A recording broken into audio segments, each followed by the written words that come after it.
The Tampa Bay Buccaneers will have the best offense in the NFL in 2021. An unstoppable offense this season. The Bucs have the best balance of talent, scheme, a legendary quarterback, and a plethora of weapons.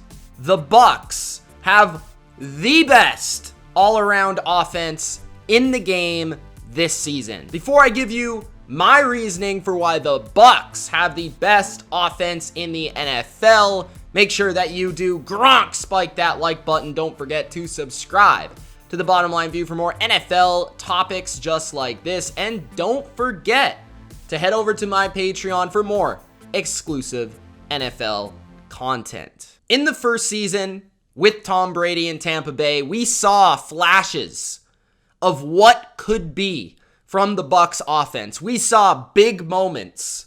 We saw sparks. We saw at its peak what this offense could be. We saw the connection between Brady, Godwin, Evans, Antonio Brown, this running game, playoff Lenny, this offensive line. This unit last year was one of the best in the game, no doubt, but it didn't quite click the entire time. It was just a little off in points during the year. They still did struggle with chemistry issues. They did still struggle with, is it Arians' offense? Is it Brady's offense? What is our identity? And despite that, they still were able to win the Super Bowl in 2020. But in 2021, I feel all of those issues are gone. Out the window. See you later. They no longer exist. The Bucs in 2021 will put it all together. I believe they will have the best offense in the NFL. Why? Well, let's start with chemistry and continuity, because that's number one. Last season, they joined as an offense, as a group of individuals, without really being able to build a rapport as an offense. Okay, what situationally are our favorite plays, our favorite concepts? What are our go-to plays? How do they respond in the red zone, on 3rd and long, on 3rd and short? All these little things that we take for granted as an NFL fan, the Bucs were not used to. Their chemistry, their continuity, their rapport was just a little bit off because they had a shortened offseason, because it was Tom Brady's first year in 20 years in a different offense, having to catch up to Bruce Arians, Byron Leftwich, their offense, and then at the same time, later in the year, implement his stuff into the offense and get everyone else situated with that. Some guys get hurt, some guys playing through injury. He had a new guy come in Antonio Brown. Rob Gronkowski was coming out of retirement. Leonard Fournette was signed early in the year. They had one of their starting offensive linemen get hurt on their playoff run. This Bucs offense will now be prepared for all of it. And I believe their chemistry, their continuity, and their understanding from last year, and on top of that, this training camp, this offseason, the time together, the reps, the practice. There's a reason why Tom Brady gets better and better and better the more time he has spent with the Bucs.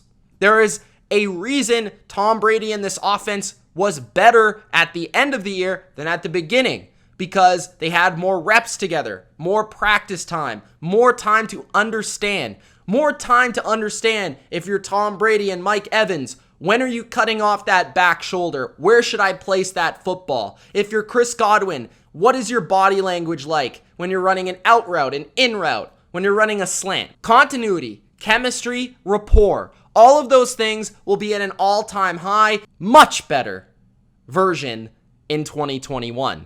Reason number two, they'll properly be able to implement and mesh the Brady and Arians scheme. Last season, it felt a little off all year. Early in the year, it felt like it was mostly Arians' offense. A little bit too vertically based, not enough underneath stuff, a little bit predictable, and a little bit too much pressure on Tom Brady and the receivers to win with talent. Later in the year, they figured out a formula. They figured out run the ball early, use a lot of play action, protect Brady, let him deliver these balls to the wide receivers. They have now a full season of seeing what works, what doesn't work, and what will be their best offense.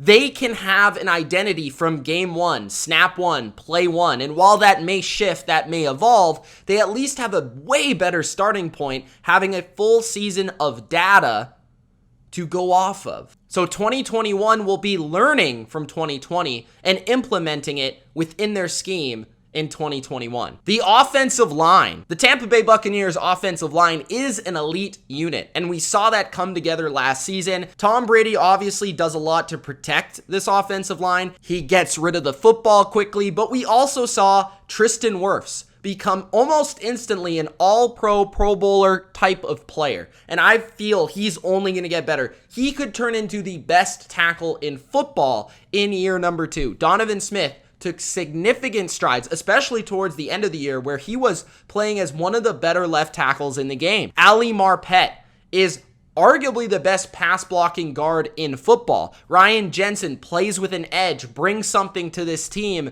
that can't really be categorized. It's intangible. At right guard, Alex Kappa returns. He wasn't a part of their playoff run, but he was actually a top 25 guard last year when he played. So Alex Kappa is a big upgrade from what they had. But not only that, they have improved depth. Of course, you have Aaron Stinney, who actually started in the Super Bowl, played throughout the playoffs, and has proven that he can play well in this offense if he needs to step up. They also drafted a young kid in Hainsey, who I feel can be productive as a tackle, swing tackle, or potentially even move to the inside. So they have more depth than they actually had last year on the offensive line if there is some sort of injury. The next reason, a full season of Antonio Brown. But not only a full season of Antonio Brown, but Antonio Brown at his best. From what I've heard from their camp, from me reading, it sounds like Antonio Brown is the best player in camp, is the most dominant receiver, and has arguably the most rapport with his quarterback, Tom Brady.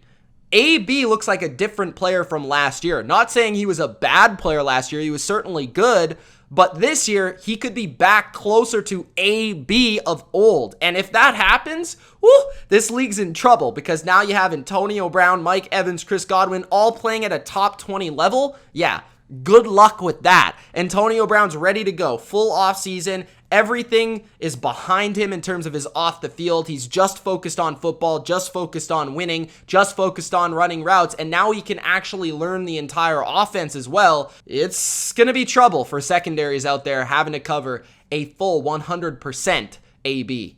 On top of Antonio Brown, you speak of AB as the third receiver on the team, but that speaks to the layers of depth that this team offers offensively. It's at every position as well. We mentioned the offensive line, but you go to the skill positions. The tight end position has 3 starting caliber tight ends.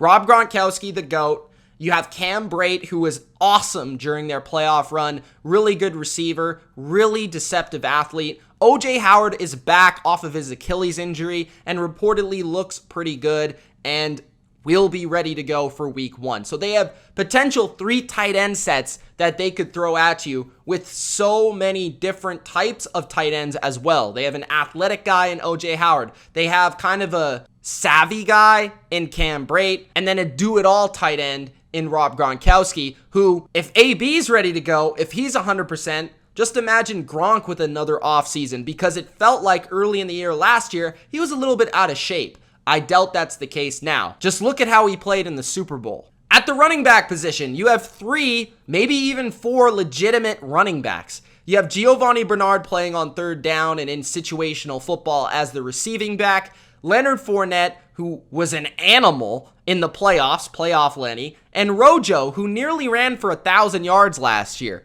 3 different type of backs. 2 guys that are powerful and fast. And then you also got Keyshawn Vaughn, who I believe they're still high on, as their 4th string running back.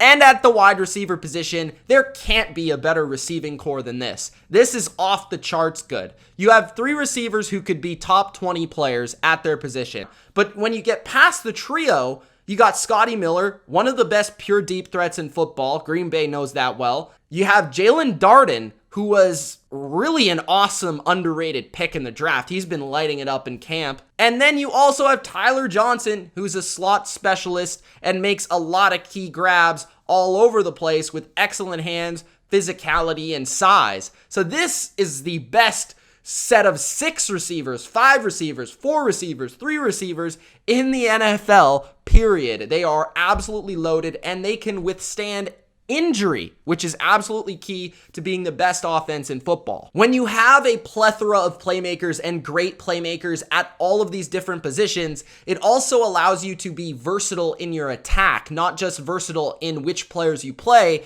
but versatile in how you attack a defense. One week they could go run heavy. One week they could go pass heavy. One week they could go deep pass heavy. One week they could go short pass heavy. One week they could throw a lot of screens. One week they could beat you with the running back out of the backfield. One week they could beat you with a 2 tight end set, 3 tight end set, heavy tight end sets. One week they could beat you with play action. One week they could beat you with 5 wide. Like, it doesn't really matter how they beat you, they can beat you. It doesn't matter what your weakness is, they can exploit it. So that really speaks to me, the best offense. And again, guys, to me, the best offense doesn't necessarily mean being ranked first in yards or first in points.